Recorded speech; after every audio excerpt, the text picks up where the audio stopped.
In 1845, in Oxford, in England, there was an Anglican priest. His name was John Henry Newman, and he shocked both the Anglican world and the Catholic world by announcing he was becoming Catholic. You can imagine that didn't go over well. He was tenured faculty at Oxford, and they said, if you do this, you're going to lose your tenure and you have to leave. And he said, okay. And he did. Not only did he become Catholic, he became a Catholic priest. And shortly before he died in 1890, he made a statement that I think is pretty telling. And this is what John Henry, now St. John Henry Cardinal Newman said. He said, quote, "To know Catholic Church history is to cease to become Protestant. To know the history of the Catholic Church is to cease to become Protestant." What's his point? His point is simply that there are many in the non-Catholic and Catholic world who don't know the history. If we have many, many things in common, as we often say with our Protestant brothers and sisters, but many do not know who started their faith. If you talk to them, they say, who started your faith? Who started your church? My pastor. No, but before your pastor. I don't know. Huh. But then if you go to Catholics and say, well, who started your faith? I don't know, call Father Ben. I don't know. Right? I mean, talk to your mother. Right? Well, I don't know. If we believe Jesus, Matthew 16, on you, Peter, I will found my church, not a church, not another church, mine. It's mine, my church. We're here about him today. But we fast forward into the 1950s, and then we have this man named Archbishop Fulton J. Sheen, who said something very interesting.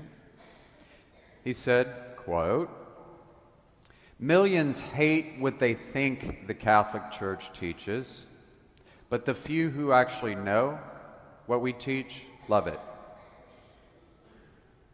Millions hate what they think we believe, including some Catholics, but the few who actually know what we believe, yeah, they love it."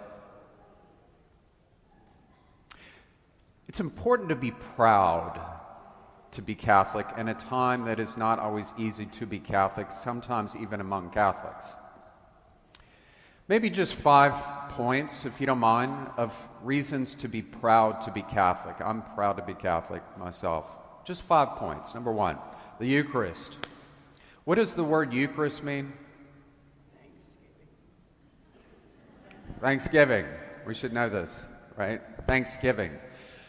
Who can tell me what were the last spoken words of the Virgin Mary in the Gospels? Anybody know what she said? Do whatever he tells you, the wedding at Cana. Last spoken words of Mary. Begs the question, doesn't it? What does Jesus tell us to do? We hear at every Mass, do this in remembrance of me. From the Last Supper. It's what Jesus tells us to do. That's why we do it. This is nothing arrogant. This is historical fact. So I'm not saying this pounding my chest. It is a historical fact that of the 40,000 varieties of Christianity in the world today, we are the only one that has the Eucharist for 2 reasons. Number 1, they don't believe it's Jesus. They may call it Holy Communion or call it whatever, but they believe it's a symbol. We don't. We believe it's Jesus. Why we use gold, by the way. Number 2, the big thing.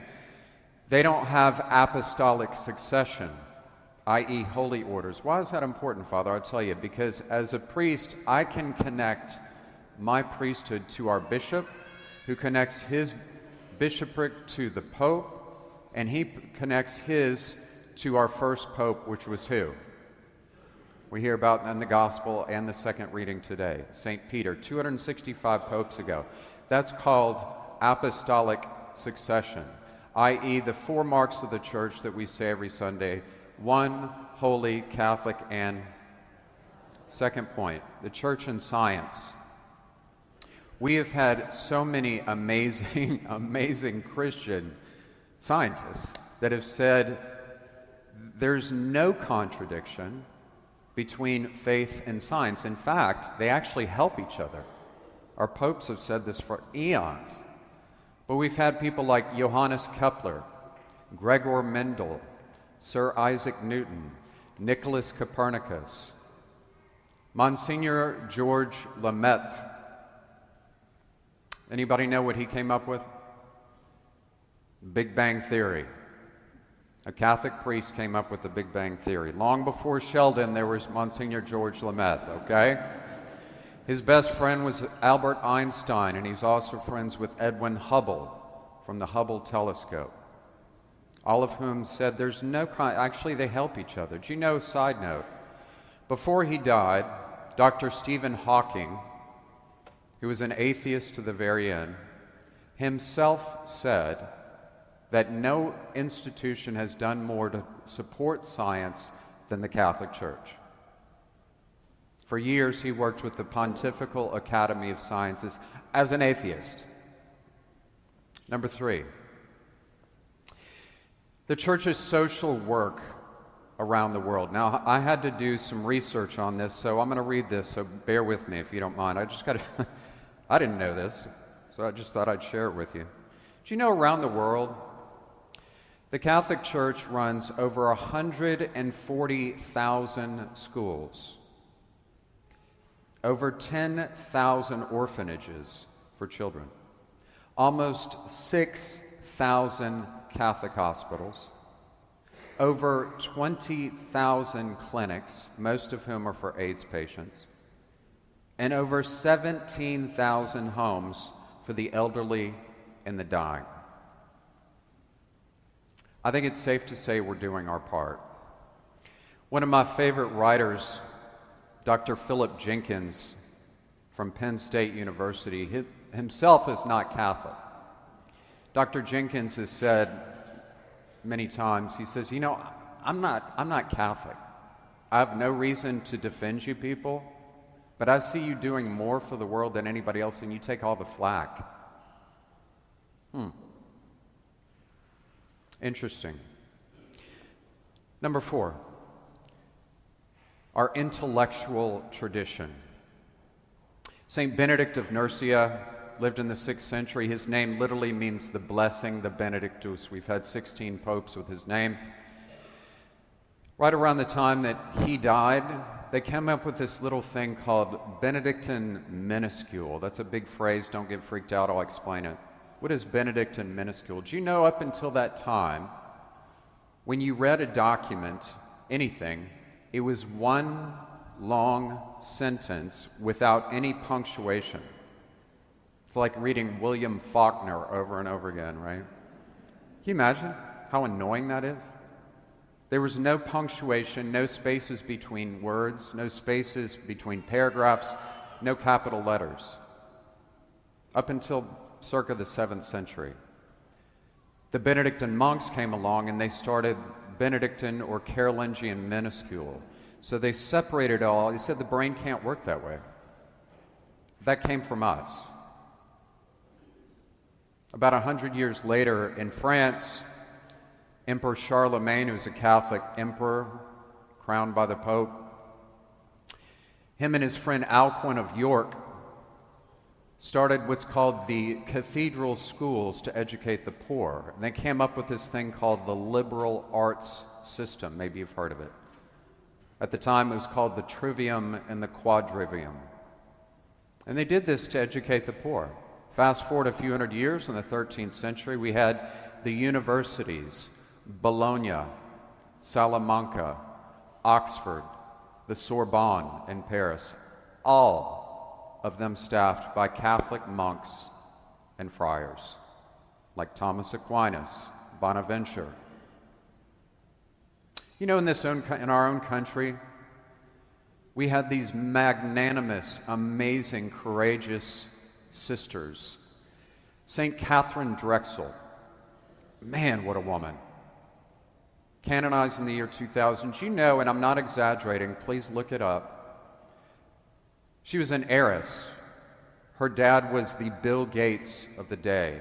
She inherited, no joke, circa $32 million. You know how much she had when she died? About 10.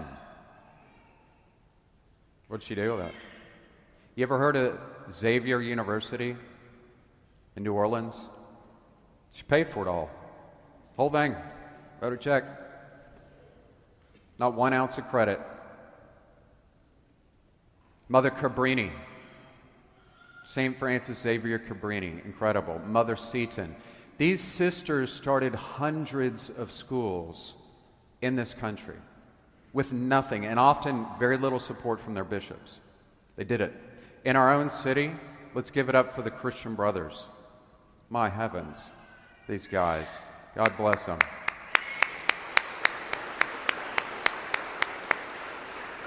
The Dominican sisters at St. Agnes.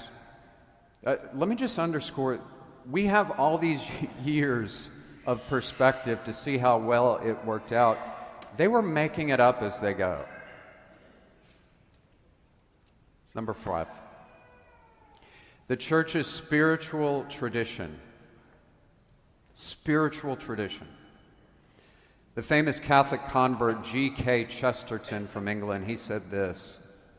He said, the Catholic Church, he said, is a house of 100 doors, and no two people enter the same door.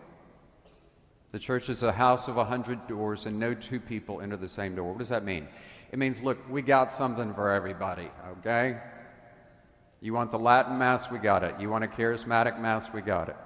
Dominican, Carmelite, Franciscan, Jesuit, whatever one's cup of tea is and flavor of the day, we've got it. It's a big church, 1.3 billion. We have a lot to be proud of. Oh, and by the way, side note, you got lots of opportunities in this parish to get plugged in. Do it. I'll close with this. Anybody here ever know Father Gabe de Federico? Anybody know Father? Okay. Well, if you didn't know Father Gabe, whew, to say the man had no filter is putting it lightly, okay? He had no filter at all right? And Father Gabe was a brilliant man, had a double doctorate degree, but he loved his Catholic faith in Jesus and the people of God. He was diabetic, so he'd have to eat all the time, and we were at a Mass one time, and the bishop was up here preaching, and Father Gabe was eating a bag of potato chips. So he's opening the bag, and it's like, the bishop turns around and looks at me, and I'm like, not me, all right? But I had the blessing of being with Father Gabe the day he died at St. Francis Hospital. And I went to go give him last rites, and if you knew Father Gabe, he was a man not prone to sentimentality. But they removed the oxygen mask, and he was lying there, and he looked right at me, and I'll never forget what he said. Last thing he said, Ben, I'm so happy that I gave my life to a church that will go on after I'm gone. I'm so happy that I gave my life to a church that will go on after I'm gone. You've heard me say this before, and I'll say it again. 200 years from now, there's going to be another priest talking to other people here. It's not about the person. It shouldn't be. When you go home today, take a globe, spin it as hard as you can, and throw your finger down on a country at random. Guarantee you they have a Catholic church, listening to the same readings, celebrating the same Eucharist in a different language. That's Catholicism. We got a lot to be proud of.